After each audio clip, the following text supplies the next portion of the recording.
Joining me now, criminal defense attorney and former New Jersey prosecutor Anthony Pope and cyber attorney Leeza Garber. Anthony, Leeza, good to see you.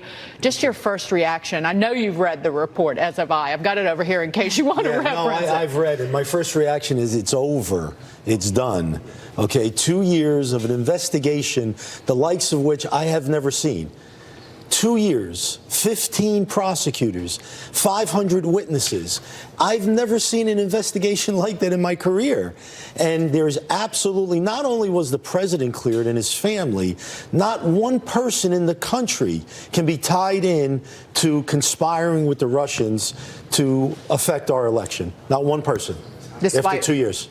Right, despite the indictments that Bob Mueller and his team did hand down prior to this report. Well, the indictments of all the Russians. No, I don't think anybody ever disputed the fact that the Russians tried to hack in. Well, Paul Manafort and Michael Flynn indicted, of course, on these are process crimes. But again, those were process crimes, and those were crimes pretty much that were referred to the jurisdictions. But as it relates to this collusion, 2 years, it's over, it's done. Leeza, your reaction to that, because there's a lot of editorials written in addition to this in Wall Street Journal. I've read most of them in that paper and others, and they lay out that going through the possible issue of conspiracy with Russia, they literally went through a whole host of possible laws that could have been broken: conspiracy statutes, campaign finance laws, lobbying registration laws, and any other statute that was on the shelf. The Wall Street Journal editorial board writes, and there was nothing that they came up with. Sure, and you know what they say, everybody has an opinion. But I'm going to build off of what Anthony said, which is,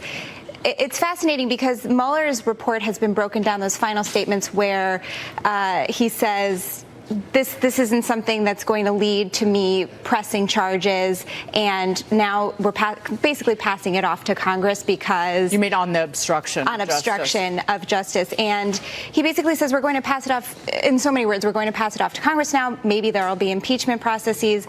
But in general, we're not going to press charges now because it wouldn't be fair to Trump. He needs his day in court. And we don't want this to cloud his ability to be a president. But that's all that's happened in the past 2 years. It's completely unfair.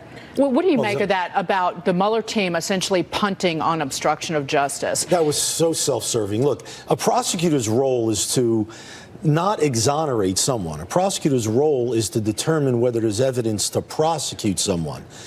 The collusion was clear. There's nothing they could say about it because there was no evidence of that. Mm-hmm. The obstruction, those 10 items that he lists in his report about possible obstruction, that's all suspicion. Well, what did he mean by that? What was his intent? Listen, if you want to fire Mueller as the president, you have every right to do that. Yes. That in and of itself does not support that you were trying to obstruct the investigation. So all of the things that they came out with, one could look at it and say, well, there's some suspicion there. What was the president's real intent? But there's no evidence of his intent other than he said what he said under different circumstances. And I think it was wrong for Mueller to say that. Don't leave it to Congress. Well, that's what he did. He did, and that was wrong. But the point is, if you are leaving it to Congress, because really they are the only body now that can say we're going to attempt to take the president out of office. But part of what's so difficult with the obstruction charges, and you were talking about the conspiracy collusion charges, is you have to prove that intent, right? You have to prove that corrupt intent, and we're just not seeing it. Yeah, it's not there. Well, going through the volume 2 on the issue of obstruction of justice, you see a president who's very lucky that he was surrounded by people who protected him from himself. Well, one could argue that, sure. That Don McGahn refused to fire Robert Mueller, that his legal team made sure that the president did not sit down for an interview. And ultimately, that could have been the critical mistake for him. Because time and again, as a prosecutor, you know this, that whether it's Martha Stewart or Michael Flynn, prosecutors go after the process crimes. It's illegal to lie to FBI investigators. There's no question about it. And they made sure that the president did not sit down for an interview, protecting him. Well, that was good lawyering. There's no question about it. You never bring somebody like the president or any target of an investigation to sit down with the prosecutor. It's not our job to help you win a case or to prove a case. It's your job to try to do that.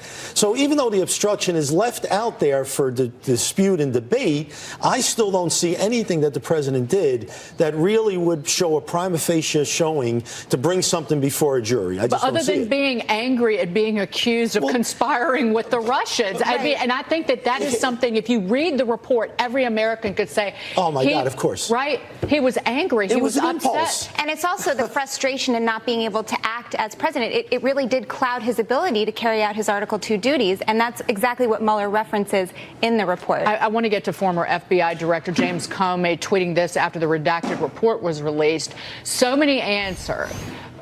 So many answers. That's what it's. What is that again with the forest photos?